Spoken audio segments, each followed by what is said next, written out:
Есента е сезона на настинки и грипови. Во ноември инфекциите стануваат пофреквентни, а бидејќи луѓето имаат тенденција да поминуваат повеќе време во затворени простории, истите и бргу се шират. Со цел да го минимизирате ризикот од есенските заболувања, здравствените работници потенцираат дека е потребно да се обрне повеќе внимание на превенција со цел да го зачувате вашето здравје. Поособено благата есен, луѓето мислат дека нема потреба да се облекуваат посебно многу ни на поладното време.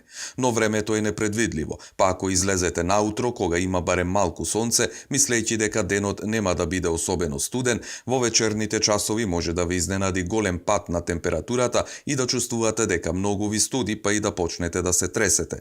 Треската го намалува имуниот систем, што ве прави поподложни на настинки.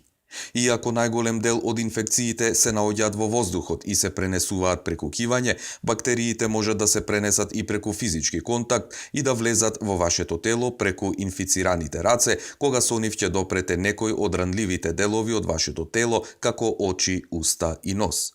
Низ овие делови бактериите лесно влегуваат во телото и покрај тоа што тие содржат механизми за одбрана како слуз и влакна.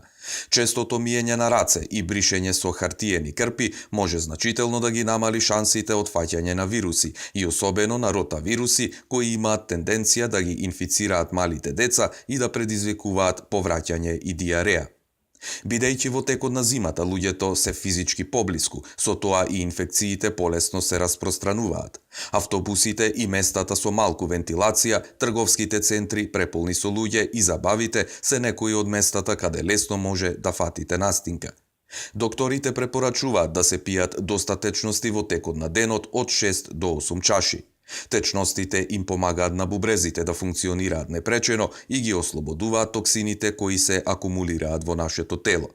Не треба да се потцени и важноста на редовната активност, особено во зима.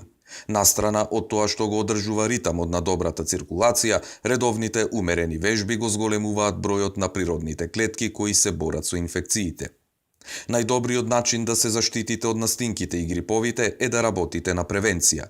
Докторите препорачуваат да не се забораваат добрите здравствени навики, како што се избегнување на контакт со болни лица, покривање на устата кога сте надвор, миење на рацете и неопходната дневна доза на витамини и минерали.